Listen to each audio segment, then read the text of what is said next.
Good evening, good evening, good evening, good evening. Hey, hey, hey. Welcome again. Welcome back to LeadHerCon 2020. I am your host, Juarkena Pitts. I'm Coach JP, and I am excited about tonight. Before we jump into things, before we get started, you know what we do. We are going to share this broadcast. We're going to tag our friends in the comments. Let's start some watch parties. It is time for all of us. We are going to level up together tonight. So tag somebody, tag your friends. I see you all coming on. Let me know where you're tuning in from. I know I've got some people in Gadsden, Alabama. We've got some people in Virginia. Somebody's from Canada on. I'm excited to see you all. So let me know where you're tuning in from. Let me know what you want to know tonight. Do you have some questions? Go ahead and put those out there. Like I said, we're going to grow up together tonight. We're going to glow up, grow up. We are going to level up together. Welcome to LeadHerCon 2020, the virtual summit. I told you guys when we started this that this was a passion of mine to see you grow, passion of mine to see you be successful in every area of your life, that you did not have to submit to 2020 being overwhelmed by the pandemic. It's not been bad for everybody, right? We empathize with those who it has been for, but there is still time for you to enjoy a turnaround in this season, a turnaround in this year. There is still plenty of time for you to flip 2020. It is plenty of time for you to pivot in the pandemic. And that's what we're doing tonight. We are getting the tools so that you can succeed in life, in business, in your brand, wherever you are. So I want you to tag somebody. Like I said, I see you all doing that. Tag somebody. We're going to get it in together tonight. I hope you've enjoyed LeadHerCon so far. I have been amazed at the information, the wisdom that's come out of this. Bishop Steve and Lady Rita, they told us you have purpose. You were created to do more than sit back, be barefoot and pregnant and not showing up and coming to the table. They said that you were created to rule, to reign, to have dominion in every area of your life. That includes the marketplace, that includes your business, that includes your family, your relationships, your marriage, everything attached to you. You were created to rule and reign. Lady April Mixon last Friday, she told us you were not meant to be broke. You can have the wisdom to tell your money where you want it to go and how you want it to grow. I hope you all caught that. There were so many nuggets from last week and the week before. I hope you're taking notes. I hope that you brought your iPads, your journals, whatever it is you do, your notebooks, your pens, pencils, whatever. I hope you're getting it and that you're not letting these moments, these nuggets of wisdom, all of these principles, I don't want you to let that go to waste. There is so much more in store for you. So now that we've talked about your purpose, we've talked about getting your money together so that you can live financially free, you can have the freedom to do the things that you truly desire to do and not live paycheck to paycheck, not be able to enjoy the fruits of your labor. Now that we've addressed all of that, we are in position to start talking about our brands. We're in position to start talking about our businesses, all the places that we want to thrive. So tonight, I am so honored to have our guest here tonight. I'm so excited about this information. I've got my own notebook ready. Like I said, y'all keep sharing, because we want to get this out to as many people as possible. So tonight we have our guest, Miss Sharvette Mitchell. I'm sure many of you already know her, but if you don't, I'll introduce her just a little bit right before we bring her on.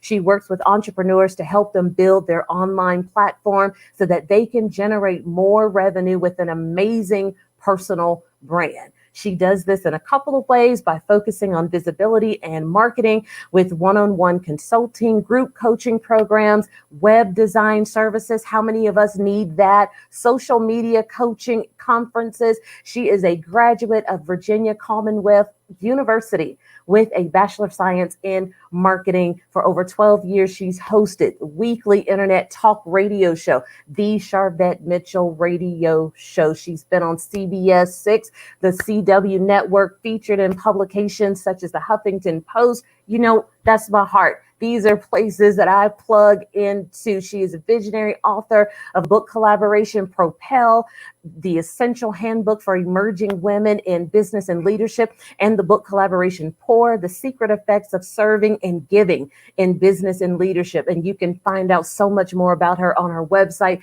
www.sharvettemitchell.com. I told you at the very beginning of this thing, I was not going to bring you anyone that was just doing this as a hobby, anyone that was just doing this on the side, that your purpose, your desires, your passions mean so much more to me than to bring you somebody who's got a shade tree business. I told you up front that even if you couldn't afford to pay the branding strategist, that I was going to foot the bill to get them here so that you can level up wherever you are. So I hope you are ready to take notes. I hope you are ready to grab on to every word that she's going to share with us tonight.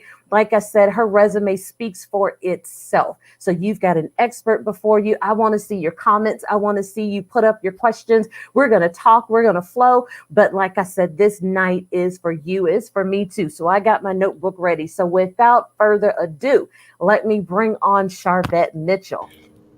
Hello. Hey there. How are you doing tonight? I am awesome. I'm so excited to be here for this amazing virtual event. I'm so excited to share with all of those that are tuning in from all across the world. I'm excited to be here. That's awesome. And we are so honored to have you here with us tonight. So I hope everybody is ready. Like I said, let's get going. So I've read your bio. I've told the people, what know about you. Is there anything else that you want to put out there right before we jump into all of this? You know what? I would add that I am also an ordained administrative elder with International Christian Ministries. I know you have a huge faith-based organization, a huge faith-based population. And so I do want to throw that in. Certainly shout out to Chief Apostle Olive C. Brown for International Christian Ministries. And within that role for ministry affairs, I do oversee email marketing and websites and social media. So I can come from the business angle, but I also can come from the faith-based angle. So just wanted to throw that in also.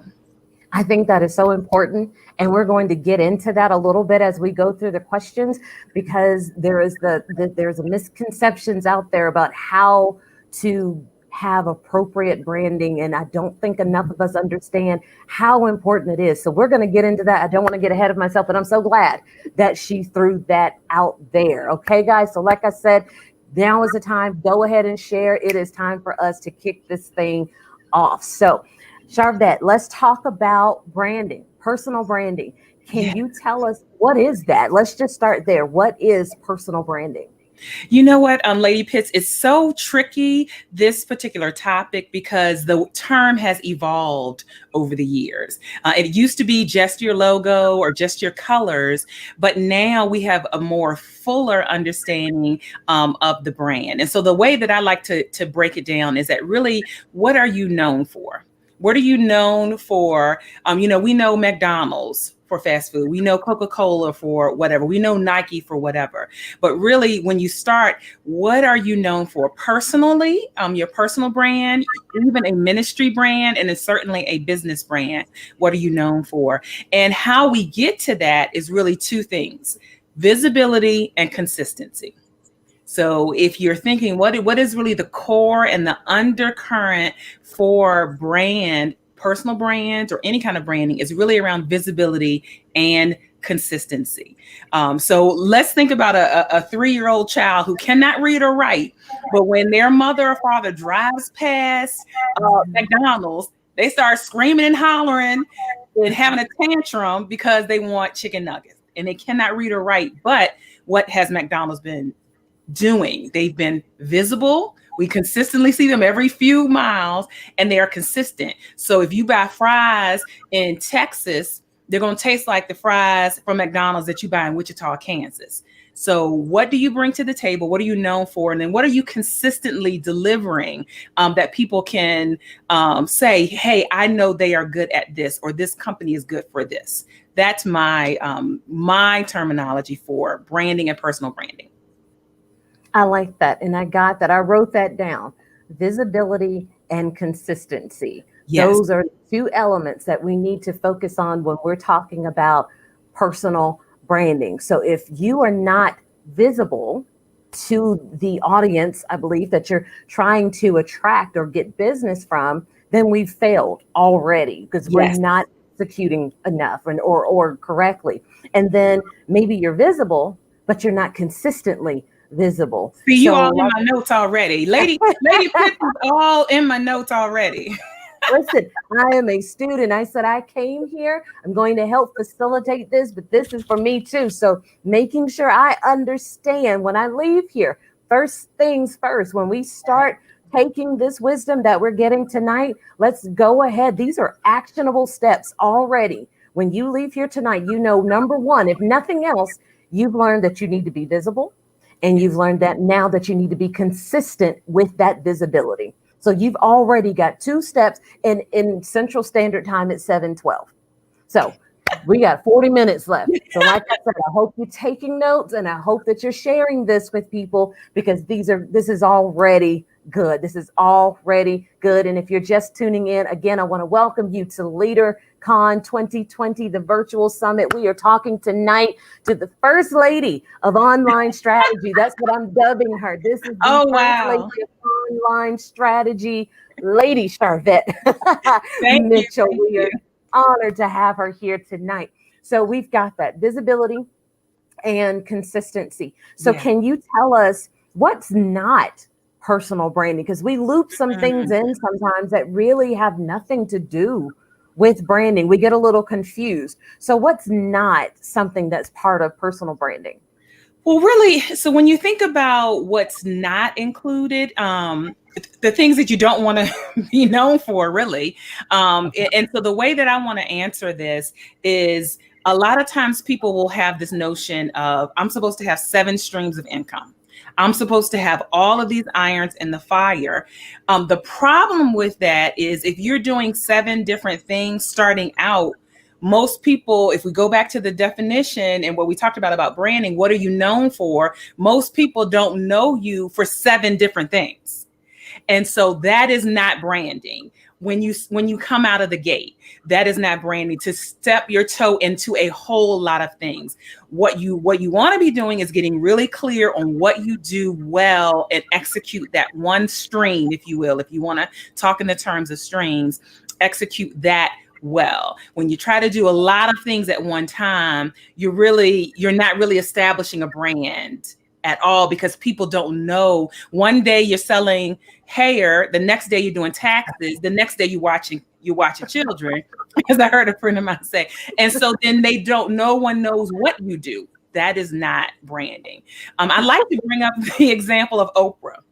Because a lot of times, a lot of us know Oprah. We love, a lot of people, most people love Oprah.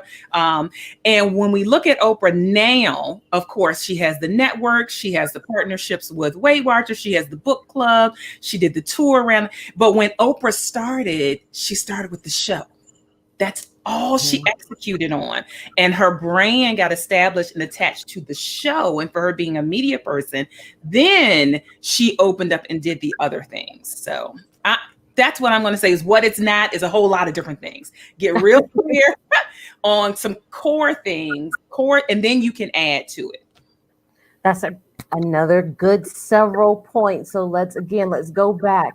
Get clear on what you do well. Yeah. And I love the example of McDonald's because I have to say, I understand some people like it, but what confuses me is the McRib. I don't get that. I get the hamburgers. I get the nuggets. Okay. I don't get the McRib. And guess what? Here's a tip. And this is probably a little known fact. McDonald's was my first job. I worked at McDonald's at 15 years old, Parham Road and Broad Street in Richmond, Virginia. That was my first job. Here's the interesting thing when we talk about marketing and branding. McDonald's figured out that the McRib only works in certain markets. And some markets, it only works as a promotional item.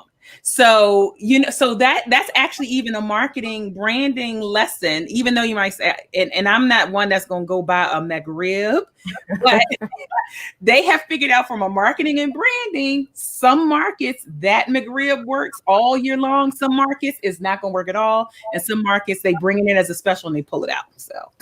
And see, that's an advanced class that we're going to have to get into right there. That's an advanced level of marketing, but that's a really good point. But that all draws back to understanding who your audience is and focusing on, again, what you do well, perfecting that. Now, Oprah is definitely, she doesn't know it, but she's a mentor of mine for sure, right? Yeah.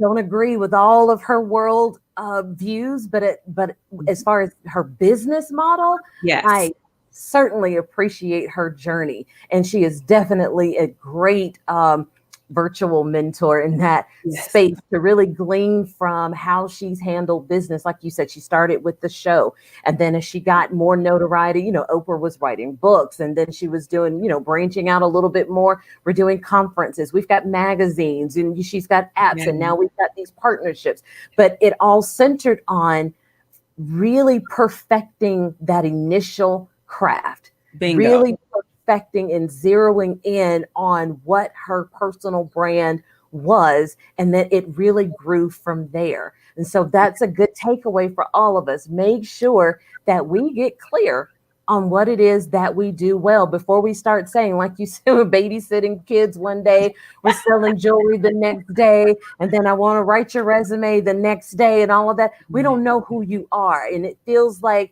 you have brand schizophrenia. So we need to make sure that we zero in, let's get to know who you are at your core. And then the things that you add should make sense, I imagine. Absolutely. It should make sense as you branch out. The things that you start to diversify with should make sense and still all tie back to that initial brand strategy, right?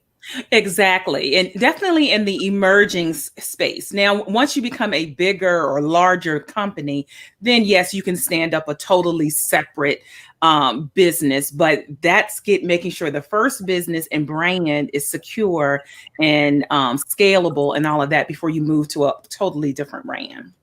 Absolutely. So let's talk about, where do we start? If you've got a client that's sitting in front of you, and I know you have several that come to you specifically for this, because this again is what you do. Yeah. Where do we start when we say, okay, I want to focus, I want to zero in, who am I? What's my first step? All right. First step, once we've determined what you do well, then we need to figure out, what are you going to offer to the world? So what services are you going to offer? What products are you going to offer that tie into and tie back to what you do well? So that's the very first thing. And you'd be surprised, sometimes people don't know what they want to actually offer. And so your brand, because if people have to know you for something, then that means you have to be offering something. You have to be offering something to the world. So the first step is, what are you actually offering? And this is from a business standpoint, to all those that are coming in and listening in and checking this out in the replay, you are in business to make money. So what are you offering? What problem are you solving for a fee? What solution do you have to problems that are out in the universe, out in the world, that you get paid to solve that problem based off of what you do well? So that's the first place I start, products and services. So that structure is there. And tied into that is, who do you want to serve? Who are your products for? Who are your services for specifically? And let me give you a clue, spoiler alert, it is not everyone. Because people say, oh, everybody, my stuff is for everybody. It really is not. So you want to get really focused on who specifically, at least a part of your target market. People say, some people call it an avatar when you think of an ideal client. So who do you want to serve? So we start off with what you do well, what you have a knack for. Then what kind of products and services are you going to create around that? And then who are you serving? Now, we haven't talked about logos or colors or anything yet. All right. So who are you going to serve? Let me pause because I see you got something on your. You ready to jump in? Go, go, go. So I've got this, I call it niche Nancy. Who is your niche Nancy? Who is your ideal person? Because a lot of people, and just unpacking what you said, what problem are you solving? Yeah. Let's just stop right there. Before you start going out to get your tax ID, getting those articles of incorporation, and you're spending all this money with the Secretary of State, and you've gone out and you've got this big, pretty $1,000 logo. You spent $5,000 on a website because somebody said, yeah, I can do it for you. But there was no understanding of what problem are you solving? Yeah. And is it possible that you're getting into an arena of an industry where there just is not a problem to be solved there, and you're wondering why you can't drum up the customers, there's nothing you've been able to do successfully to be able to get in front of enough people where they're interested in it? Could it be that there's just not a need for what it is that you're marketing, that what it is that you are bringing to the table? So I think that is so very key. We have to make sure that whatever we're trying to advance in business with, that it serves. Like you said, I think that's the perfect word. We think we only hear words like that in church. Right. But that is the heart of business. Who are you serving? Who? Yes. And so here's the thing. If you are operating, now we're going to flow in the faith base. If you're operating in your gift, in your calling, and what you know to do well, people should already be asking you to do what you are doing. The business then is oh, wait a minute. I think this is a business. I think I'm supposed to get paid. If you have come up with an idea or come up with something and there's no need in the market, I just want you to think about, is that ego? Is that something else in play? Because if you operate in what you do well, people should already be asking you. That's how I fell into business over 12 years ago. Sitting at a girlfriend's table, shout out to Edwinette Moses here in Richmond, Virginia. She's starting a medical consulting business. And we were at her house putting together brochures and flyers and different things. And I stopped and I said, wait, you need a website on this stuff before we go print it. I created this little rinky-dink website, Lady Pitts, put it up. And then my church needed help with their website. So I jumped in and started helping with the church website. Then people started asking me, can you do a website for me? Can you do a website for me? So then I started creating websites until one day I stopped. I said, I think, don't people pay? With all the incorrect English, ain't I supposed to be getting paid for this? And I realized I had a business. Why? There was a problem. And I had a solution to the problem. And that's how I got started over 12 years ago. So if people are, you should already be getting actually technically customers. You should already have market research to let you know you're going in the right direction, or check yourself to see if it's ego. I love that. And you said something, not even accidentally, but you found purpose in church? Yeah. Aha. The aha moment. And I want you guys to really let that sink in. This isn't necessarily a church conference, but purpose happened as a result of serving at church. And I think that's also very key. What are people coming to you for? Are they always coming to you? I got somebody who can, if you give her a day's notice, she can put some hair together and you've got a brand new unit that looks like you paid $1,000 for it, but that's her gift. Right. And that's what people are coming to her for. So I've told her again, I get your philanthropic efforts and please continue those, but there's really a space for this, especially during the pandemic, where you can make that something so very marketable at this point. And like you said, you're helping your church create a website. How many of you know right now, a lot of churches are still virtual? And the things that you're doing to serve, have you not had a thought of, I really could make some money from providing this? Graphic designers. I mean, come on. Yeah. People are on virtual church right now. And churches are looking for ways to be more creative. You know, Yeah. if you got the gift of graphic design, you could have endless streams of income at this point because there is definitely a market for that. And so there's so many avenues that you could go into, but just at the end of the day, what do people ask you for? What are Yeah. you known for? What can you do so easily that you don't even think about it? Yep. And somebody is asking you to do it for them. The fact that they're asking means they can't do it, but they know you can. So this is a product or service that is now viable for them. And so you need to study also who's coming to you, is what it sounds like. Who's coming to you for that to help you figure out what your avatar looks like? Who is your Absolutely. avatar? You So got who's coming to me? Is it faith-based people coming to me? Is there a need in the church for what I'm doing? You know, is it some people in the marketplace? I do hair, I do makeup. So maybe if I'm doing makeup, I need to think, okay, let me expand, let me zoom out a little bit. There's all kinds of realms of skincare and wellness, especially in our Black communities right now, where people are refocusing on how can we build up the Black dollar? How can we reinvest in our own community? So if you're doing makeup, start thinking about those things. Maybe you need your own makeup line. I've had a couple of people in the last couple of months, that's what they spent the pandemic doing. They've released new products. They've got new lip glosses, new lip stains and lipsticks and all kinds of eyeshadows and all of that.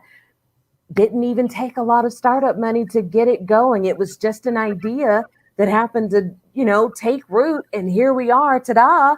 Some of them are really starting to think, I might be able to walk off my job in another year or so if I keep this up. So we have to be creative and we have to really pay attention to those things. So this is really, really good. And I love it. Like I said, at the end of the day, who's coming to you? Yeah. Yeah. What are they asking you for? What are you known for? What is it that you're offering in exchange? We have to start thinking about then the things that we do as products and as services. We Absolutely. don't sometimes think about it like that. So and can you talk about that a little bit? What mind shift do we need to make, you know, to stop Mhm. thinking this is just what I do versus this is a product that can be developed? Yeah. And you know what? I find this shift that has to happen in the mindset more so for people that have services. I do feel like people that have t-shirts and sell shoes and sell a physical product, they are a little bit more apt to say, okay, this t-shirt is $25. But people who are service-based sometimes have I just, put together events. Oh, I just manage projects, or and it's because it's not tangible. It is easier for them to give away. And so what I say to people is to definitely, if you're service based, you need to think about your service as a physical product. If you owned a bakery and somebody walked in and said, hey, can I have 12 free muffins? You would not give away 12 free muffins. But somebody might come and ask, oh, can you just put this baby shower together for me? Oh, yeah, I'm just going to do that on the side and not think about it as a tangible product. So I would say definitely if you are in that service space, to think like, is this a physical product? And would I give 12 pair of shoes away or give away 12 muffins? Or would people have the expectation for me to do that? No, they wouldn't. If you owned a bakery, unless it's immediate family, and we know immediate, family might, but the average, even a friend would expect to come into your bakery and buy the muffins. They would not expect you to hand over the counter free muffins. So that's just a little bit of a guidance I give. I like that. And I know that you probably get that a lot from people who do serve in ministry. You know, sometimes that can be hard. I've been doing this for so long. I've been doing this for the church. And, it can be hard to make that shift to say, I no longer want to just do this for free. And also, people be empowered. You can say that. You can say, you know what? I'm not giving it out for free anymore. This is now how I make my livelihood. And even if it's not a product like a t-shirt or something like that, it still costs me time.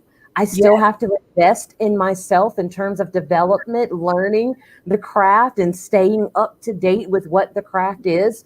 especially for people who do things like code, build websites. There's always some new tool that's coming out, some new animation or something that people want. And you have to invest in yourself in order to make sure that you can deliver that as a service to your clients, your customers. So be empowered to charge for your gift. Be empowered to say this costs this much without explaining and over explaining yourself. That's, you are in control of your brand, you're in control of your business, and you should be unapologetic about delivering those services. And if people don't want to pay, if somebody says, well, I can get it from so and so cheaper, let them go get it from so and so cheaper. Absolutely. Also for you. I'm so glad. That's wonderful. You've got to be able to be strong in that. You owe no one an explanation of your pricing and all of that. Now, if you're just outlandish and you're really, we'll say really way off the page compared to what others may be paying, maybe you need to explain, well, for what you're getting from me, this is why this is premium or something like that. Mm-hmm. But otherwise, you don't owe anybody an apology for that. You need to be free and be empowered to start charging for what it is that you offer. So this is good. This is really good. So again, I want to welcome you all. Again, if you're just joining in, we've got some new faces out there. Welcome to the LeadHerCon2020, the virtual summit. We are talking about personal branding tonight, unapologetic personal branding tonight I've donned her first lady of personal branding and online strategy, Miss Sharvette Mitchell. So we're going to keep it rolling. Again, keep sharing and tagging. And again, if you've got questions, put those in the comments. We hope to have a few minutes left so we can address some of those. That's what we're here to do. We're going to grow up, glow up, and level up together tonight. So let's talk about, maybe we've got some people that are not entrepreneurs. They're not into business. They are perfectly happy working their 9-to-5 job because that's what's important to them. They've gone to school, they've got their degrees, and they want it to become CEO, COO, and president and vice president and all of that. Is this something that they can apply to themselves as well? Does personal branding transfer outside of entrepreneurship? Absolutely. In corporate America, everybody has a personal brand. So we go back to, what are you known for? So on your job, in corporate America, wherever you are, operating, you are known for tasks. You are known for roles that you have held, and whether you've done them well, whether you haven't done them well, if you're a good people manager, if you're not good people manager, that's all about visibility and consistency. So consistency really plays a role when we talk about personal branding on your job, because that's what jobs look for you to deliver. You have these tasks and you get these tasks done in essence, or you have this strategy and you meet the strategy, or you have a project and you meet this project. And so if you're looking to move laterally, or if you are looking to move up the ladder, then you have a personal brand, because that hiring manager wants to know a word on the street about you. What are you known for? Which goes back, that's branding. What's the word on the street about you? And then the other piece, which some people have been struggling with in the pandemic, is visibility. So visibility plays a part in your personal brand on your jobs. Are you seen doing special projects? Are you seen working on teams in the corporate America space? And so that is still a personal brand. And you still want to think about that, even if you want to, again, move up the ladder, or you want to move laterally. I spent, Lady Pitts, 25 years in corporate America. I work for a company called Capital One. What's your wallet? You may have a card in your wallet now. Thank you. And so I spent a majority of that time in training and development. And so I totally get, the person that is, on the corporate ladder. And I actually did my job, for I was a dualpreneur, if you will, worked full time, and then a good, 8-9 years doing my business on the side. And so you absolutely have a personal brand on your jobs, and you've got to think about how visible you are and how consistent your work and what you've been able to deliver is. And that's going to help set you up for your next position. That's awesome. So let's do little bit of testimony time. And I'm putting it out here, not bragging. I just want you guys to see the correlation of what's happening. I'm looking at my calendar. So about 4 or 5 years ago, I'm content. I'm happy where I am, where I'm working. I'm in banking, and I'm okay. I really am. I'm okay. There's some shifting going on, but it did not impact me, and my group was going to be just fine. At that same time, I got a phone call from a headhunter at another institution, and she said, "Listen, I remember you. I want you to come in and interview for this position." Keep in mind, I just said I'm content where I am. I didn't call her. I wasn't looking for this. She said, "No, I remember you. You worked here and here and here." And I have to be honest, I don't remember her, but she ran through my resume. "You worked here. You did this." I remember. We've got this position open. The hiring manager has already made a decision, but I haven't called the person. I want you to come in and interview because I think you'd be so much better than that person. So, okay, fine. I discussed it with my husband. I said, "Well, what could it hurt? Let me just go. Let's just see what it is." It was a Friday morning, whatever. So, and I could, I'm like, well, the manager may not feel that great about interviewing somebody else if she's already made a decision. And she was like, "No, she's fine. So just come on." So I did. Great conversation, lasted about an hour and a half. If you know anything about interviews, they're just not that long, to be honest. But we had the best conversation. That was a Friday. On Monday, I got a phone call. "Hey, listen, she's rescinded her offer from the other person. We're not going to send it. She wants you to come on. Give me a day to work the numbers, but they want you here. So name your salary." And so I'm still asking the person, "Who are you though?" And she was like, "You don't remember me." She goes, and she said, "I just remember you. But all of what you did at these companies made me remember that you would be the perfect fit for leading this new group that they're forming." And again, it was about visibility and it was about consistency. Yes. So fast forward, I get the job. Okay. After about 2 years, I said, "You know what? I'm ready for some upward movement. I've learned what we're doing. I think it's time for me to move up." I asked for a promotion and I got it. Look at that. Asked for it. I said, "This is what I want. This is the salary. This is the grade." And they said, "Okay." Why? Visibility and consistency. I raised my hand to lead those special projects, to lead and all of that. We had a kind of a problems, issues management group because there were several things coming on. I'm a compliance professional. So we're trying to figure out how do we keep the regulatory space, attended to, how do we attend to any outstanding issues with our feds and regulators and things like that. I raised my hand for that.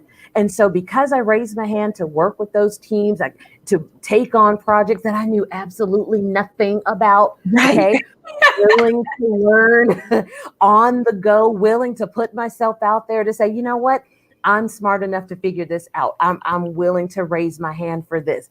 Got the promotion. Let's fast forward to this year. I've been promoted twice during this pandemic, completely off my radar. But when my director sat down with me, the words that she said was, "Kina, I don't know how I didn't know you before, but since you raised your hand, you're now leading this new team over here for compliance. You've taken on this project right here, which was a nightmare. Nobody wanted this, but it's become the best project at the bank. Your team is now the best performing team within compliance." She said, "I'm finding all kinds of money in the budget because you deserve this." That's what we're talking about when it comes to personal branding. It's especially for our corporate people. I want you to really hear what I'm saying. When you have a strong personal brand, it speaks for you. You don't have to do a lot of the begging and pleading and why won't they promote me? Why did they overlook me? Why didn't I get pulled for that job? Why didn't I get interviewed for that job? Your brand will speak for you because they know the moment you walk in the room, I'm getting somebody that's consistent. I'm getting a hard worker. I'm getting somebody who pays attention to detail. I'm getting somebody who's positive, who looks for solutions. getting somebody who doesn't just recognize problems, but they're willing to come to the table with some possible answer solutions. That's what, if you're in corporate America, that's what your managers are looking for. They want people that they can count on. They want people who can say, yeah, that's a problem, but I've got a solution. Will you hear me out? At least you're coming to the table with a possible answer to what you've identified as a problem. Nothing irks a manager more than to receive a whole list of problems and it looks like you've had no effort put into trying to find solutions. So you want that to become part of your brand. You want to know when they see your LinkedIn profiles, when they see your resume coming, oh, she's a problem solver. I like that about her. She's not going to stack my email up with a bunch of stuff that I have to now go figure out. She's a team player. I've got difficult personalities, and this is somebody that I know I can add to the mix who's not going to stir the pot. We need to make sure you understand that you don't have to love everybody that you work with. That's okay. But when you have a good brand, you can figure it out. You can figure out how to motivate teams. That's a big deal right now. When in this virtual space, many corporations are struggling with how to keep their people, how to keep the morale high, how to keep people engaged. When you come to the table with those types of solutions, you're a team player, you're a motivator, you're somebody who can identify ways to kickstart morale. That's what people want to see. So find ways to do that. And it doesn't have to be something huge and, gigantic. It's the little things. Pay attention to the details of your job. Sharvette said earlier, get clear about what you do well. Okay, I wrote that down. In corporate America, if you do reporting well, analysis well, especially in this pandemic right now, we're having to rely on a lot of big data. If that's what you do, make sure you showcase that in some positive ways. Use that skill to solve a problem. So it's, whatever it is that you do well, be about your business doing that within the corporate arena, and it will pay off for you. So I hope you guys are getting this. I hope you're getting the wisdom in all of this, because I know people, they've been promoted and you're like, what in the world? How did they get that job? Because maybe they were in a call center somewhere. That's all you've ever known about them, is that they work in a call center, customer service. But what you didn't know is on the side, they were helping to put reports together. They were paying attention to trends. They were reporting to management. Maybe we've got possible compliance issues or data integrity issues. They've been keeping track of things, and they've proven that they're an asset in that space. So when a position opened up, they were able to move right into it. You may not have known, but they made themselves visible to the decision makers. And that's what you do in corporate America.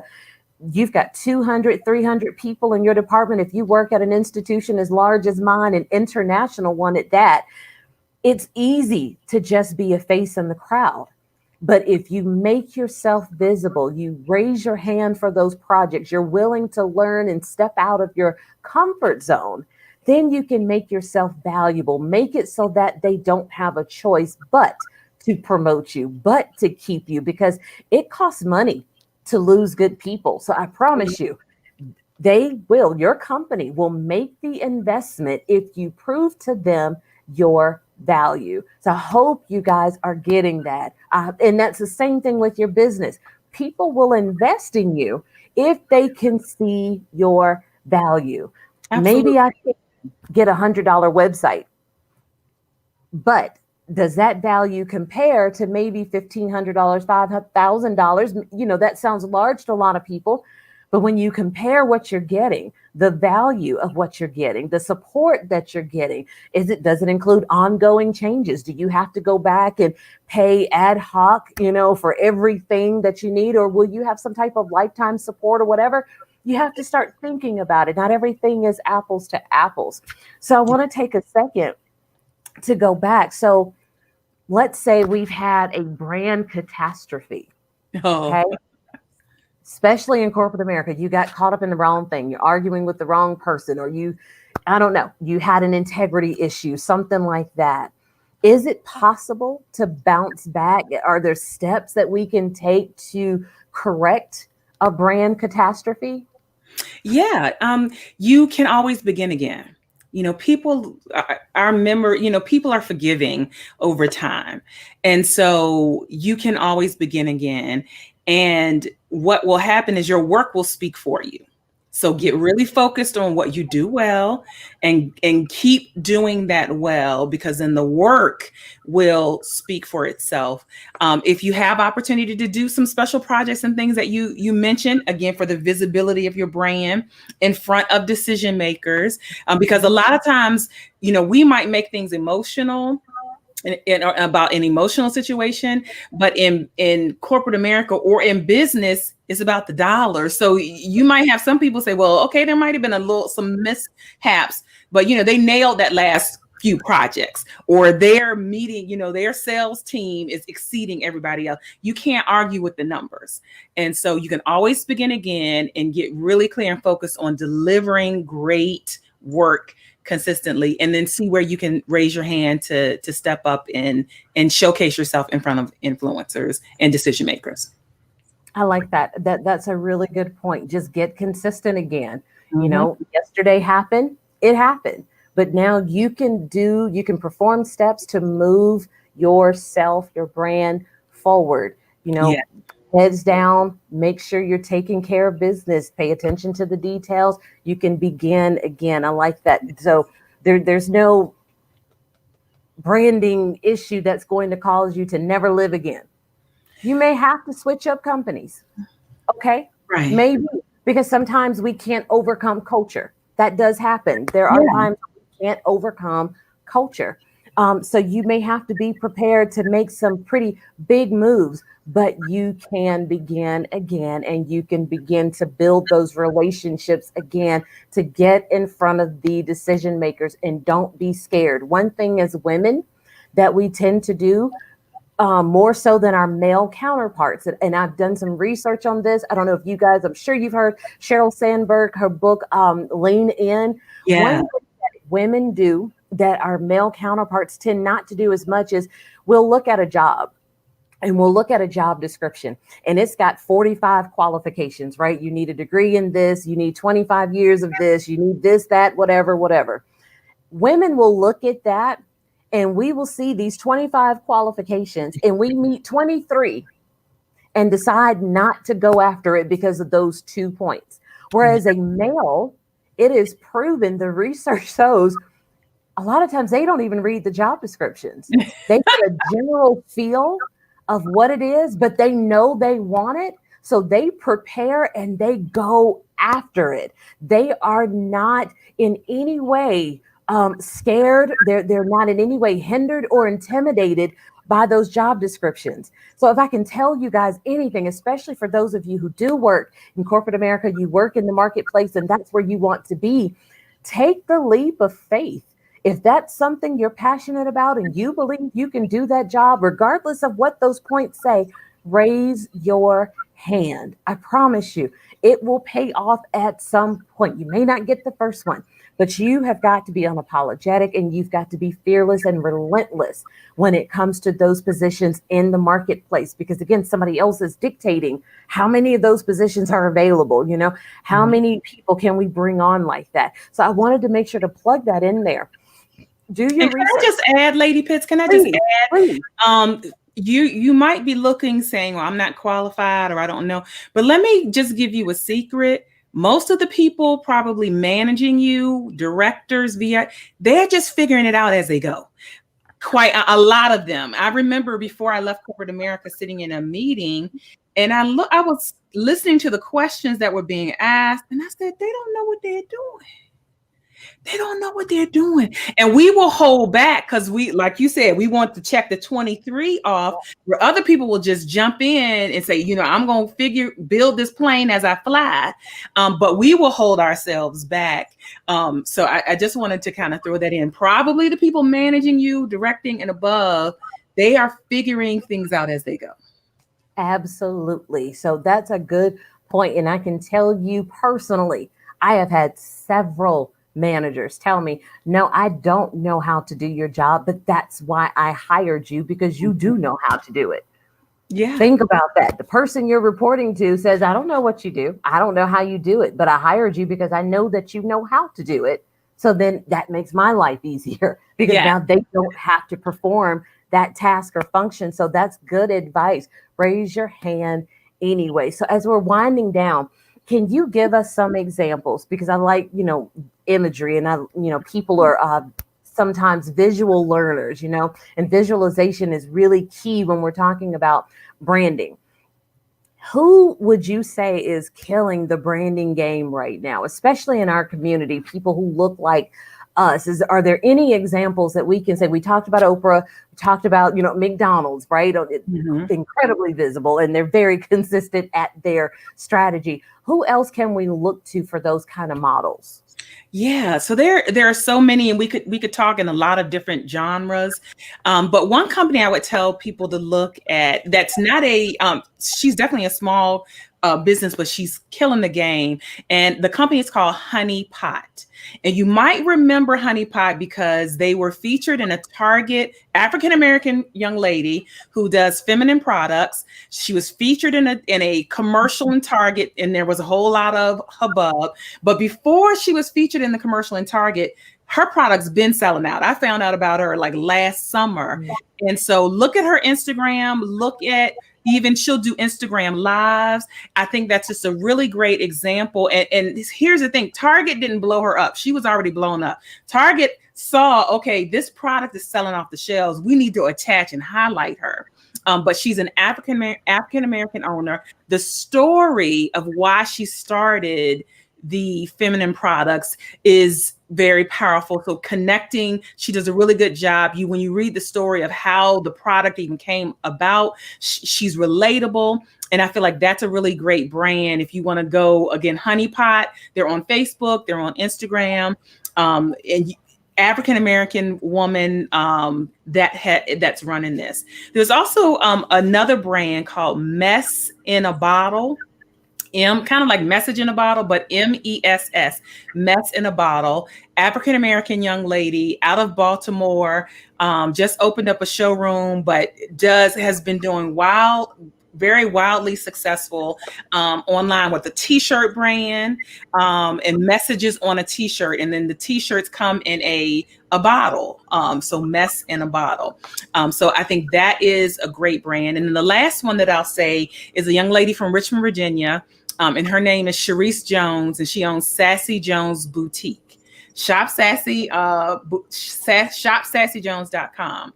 And literally she started, she's had like a 4,000% increase in her business, starting out, on Facebook Live and she'll tell the story, a phone propped up on diaper bags.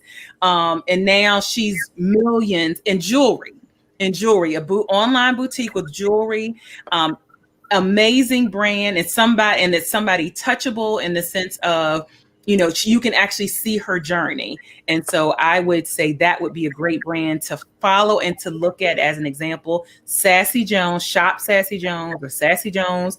And she embraced social media, which I think is really, she embraced Facebook, and she will say the Facebook Live. She does a Facebook Live every Thursday.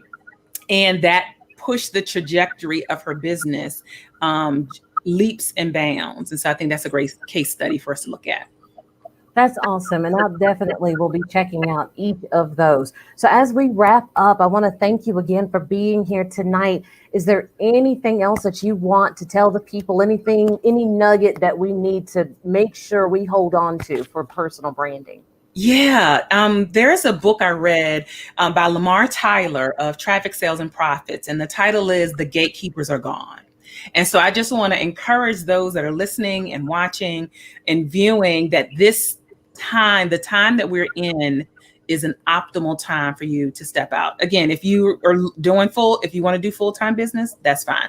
If you want to start, you have your full-time job and you're starting on the side, I actually recommend that, to be quite honest, because then you have time for your brand to marinate in the market. But whatever it is you want to step out, it could be ministry, it could be nonprofit. This is the time, because there's nobody holding you. With social media, you can go directly to your audience. There's no gate that is keeping you out any longer, which it used to be. And so I would just encourage people to step out and jump in and do what they feel called to do, and what you have, more so what you have an obligation really to the earth. You have an obligation. If you have a problem that you can solve, and this problem is around, and you have a solution for it and you're not solving it, you have an obligation to the earth to solve problems with your gifts and skills. So that's what I'll say. I love that. You have an obligation to the earth. Yeah. Solve the earth is problems. waiting for you. Absolutely. I think we may have had a question, if you've got time to answer. Yeah, absolutely. So I see Lady Lavisha out there. How do you balance your primary job with your side job? Okay, can you answer that for me too? Yeah. And this comes up oftentimes, even when I'm meeting with clients, like, what are your obstacles? It's time, time. And so here's what I'll offer you to think about. Don't think about balance, because when we think about a balance scale, you're trying to always be even out, and it may not be even. So here's some recommendations, some things for you to think about. Again, don't think about that it's going to evenly 50-50 balance out. Go day by day. So there, Mondays, if your children, if you're homeschool or virtual learning, and then maybe they have something after class, and then maybe you have Bible study, Monday, you might not get a lot done with your side job or your side business, and be okay with that. But then you might look at Tuesday and say, okay, well, my Tuesday evening is light, so then I can dedicate time on Tuesday. So think about this balance from a day-to-day standpoint. The other thing you also want to think about is energy. And this is not a woo-woo thing. Sometimes people think, I don't have time. Sometimes we have time, Lady Pitts, but we don't have the energy. So if you have a very demanding day job, you might get off at 5 and you might not go to bed until 10. And so there's 5 to 10 where you could do something for your business. You could do something for your day, for your side job or side business, but you don't have the energy. So you got to look at your energy level as well. And then here's the last thing, which is it might sting a little bit, as I heard Allison Bird say, a business consultant. It might sting, but is there time leaking from your schedule that you are not paying attention to? Are you in bed at night scrolling through Instagram for 50, 60 minutes? Can you get up 30 minutes earlier in the morning? Can you dedicate 2 to 3 hours on a Saturday? Like, I'm going to focus every Saturday, or a certain amount of, depending on how your week flows, a certain amount of time. So is there time really kind of leaking from your schedule that you're not accounting for, that you could dedicate to your side job and your side business? So hopefully that is helpful for the young lady that asked. Absolutely. And I think that's all great advice. Every day is not going to look the same. Some days you may have more time, some days you may not. The lady that asked is also in ministry. So you've got marketplace ministry. She's got babies. So she's also trying to, she's supporting her husband as well. So again, our days are going to be different. Maybe it's Monday is easier. Maybe it's Thursday. Maybe it's Saturday morning, wherever we can get in where you fit in. That's where we got to find the time. Yeah. And like you said, I call those things energy wasters. Sometimes we got to unplug from social media. It is so easy to lose an hour on Facebook, and you look up and, oh goodness, I need to get up and cook or clean or do something. So pay attention. I tell people, when you're trying to find time, start writing down what you spend your day doing, everything, and how long it took you to do it. As you complete tasks, as you work on things, write down what you're doing. You'd be surprised the amount of time that you can free up by letting go of some activity that adds no value to your life. So I think absolutely. And even during the pandemic, if you are in a position where you're working from home, well, you no longer have the commute. You no longer have a lunch commute. You don't have an evening commute. So extra time, if you want to look at time, has magically appeared for you, actually, if you have been graced to be in that position. The other thing I want to say, because the young lady that you're describing sounds so much like one of my customers, you might also need to give yourself some grace. So especially if you have younger children, and I don't have children, but if you have, for clients, among clients that have younger children, they have husbands, they have businesses, they have, that you might decide, is this the right time to do? Because there's only but so much of you that can go around. And so I just want to say, give yourself grace to say, this time period, this year might not be the year, even children a year older, they're a little bit more self-sufficient and I can balance things out. So I just want to offer that grace to people who might be feeling rushed. I saw a post on Instagram that said #unrush. So if something is rushing you to do anything and put extra pressure, #unrush. This is your permission slip to give I love that. And that is perfect advice. And I want to make sure we reiterate that everybody's timing is not the same. We need to make sure, I told you guys, let's stop the scroll and let's stop the comparison thing that we do. We're looking on social media and we're seeing other people who are making these boss moves and we congratulate them, clap for them.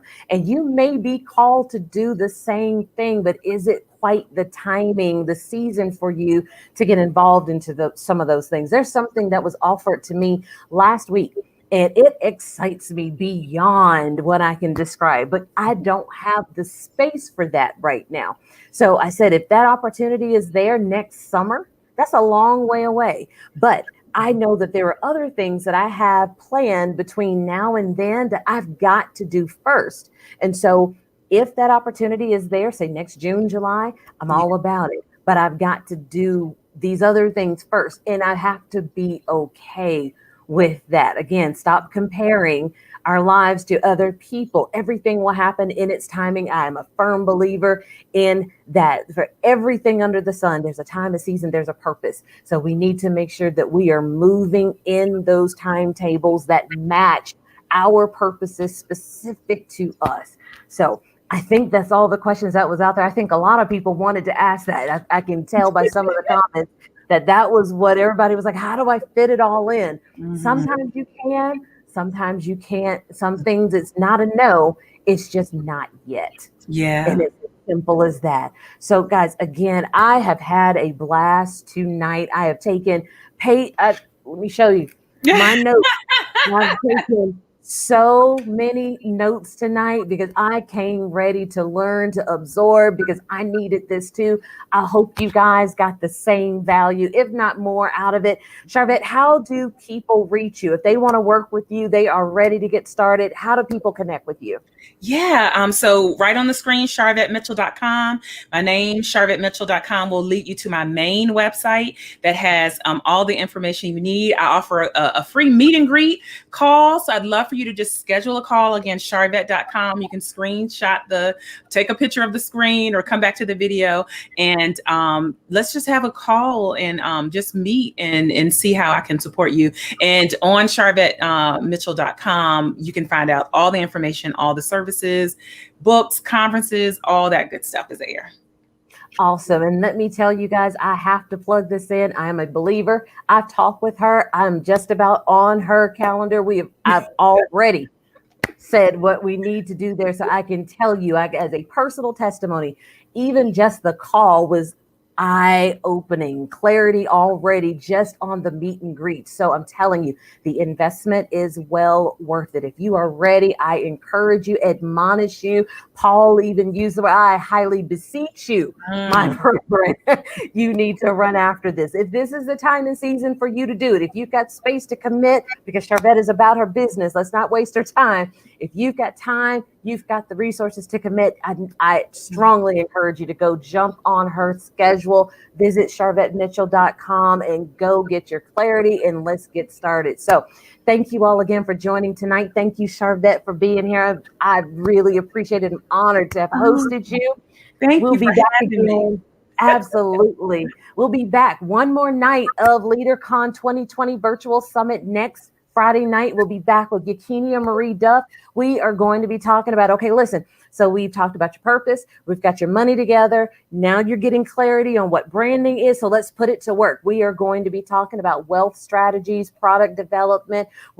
How do we create these streams of income? How do we now put everything we've learned to work so that we can start making money, and we can start making money that lasts. Okay. You ever heard of the concept of making money in your sleep? She's going to talk to us about how to do that. How do we get these repeatable processes, automation in, so that you don't have to physically do every single thing that's attached to your business? It is possible to be asleep at night and your phone is ping, ping, ping with all kinds of PayPal invoices, Cash Apps, because you've got products out there that are selling themselves, and you did the work one time, but you're able to replicate it and it's working for you now. I need that kind of money that's working for me and not the money that I have to work so hard for.